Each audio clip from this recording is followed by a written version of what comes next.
আজকে আমাকে মানে ঘরোয়া বাবুর্চি রাতের খাবো। হ্যাঁ ছোট মাছ, হ্যাঁ, অবশ্য কালার দেখেই মনে হতেছে সেই হবি। দেখেন যেটা ভালো মনে করেন। বিসমিল্লাহ।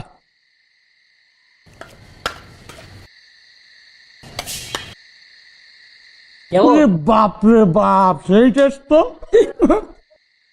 এ ভাই, তরকারিটা মুখে দেওয়ার সাথে সাথে মনে হলো কি আমার কিন্তু আমি বিশ্বাস হইতেছে না। কি?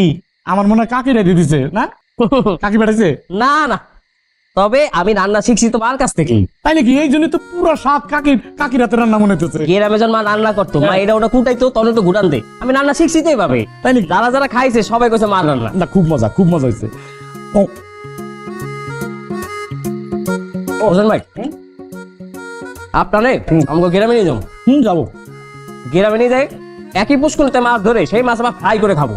ও সেই মজা, তাহলে তো পিকনিকের মতো হবি। হ্যাঁ, মাছ ধরার অভ্যাস আছে নাকি? ও মা আছে না, আমি আর বাবা কত এক লগে মাছ ধরছি। ওরে বাপ রে বাপ, আমার তো ভয়াবহ নেশা মাছ ধরার। আমি জীবনে যে আতায় কত মাছ ধরছি, আর বিশেষ করে টাকি মাছ ধরবে যা ধরতাম খালি সাপ। তাই নাকি? হোসেন ভাই, আপনার একটা বদ অভ্যাস আছে, কথা কইতে কইতে লাইনম্যান ক্রস করে ফেলান। আরে না রে ভাই, ওই সাপ ধরে কি করতাম, এইরকম ল্যাস ধরে ঘুরিতে ঘুরিতে ঘুরিতে সাপ বমি করে দিত। তাই তো ভালো তো। কোন তো তাহলে সাপ টয়লেট করে কোথা দিয়া?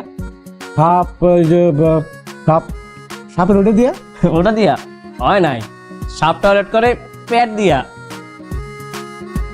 পেটের ফুটে কনে। তার মানে কি বোঝা গেল? কি বোঝা গেল? আপনার থেকে সাপ বেশি ধরছি আমি।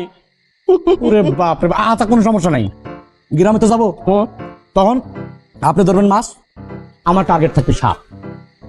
আচ্ছা বাজি বাজি, বিক্ষ তোমার নাম কি? ডাইরেক্ট পরিচয়। ঠিক আছে। আর শোনেন, ওই যে কইলেন না আমি একটু বেশি বেশি কই, শুনতে মনে হয় বেশি, কিন্তু বেশি না, এটা কম রে ভাই। আমি আমার সামনে কোনো সাপ, ধরেন বুড়া সাপ, গুক্কু সাপ, যে সাপই আসুক সব সাপ কর ডাইরেক্ট। ঠিক আছে, দেওয়া যাবে, গ্রামে যাই দেওয়া যাবে। ঠিক আছে।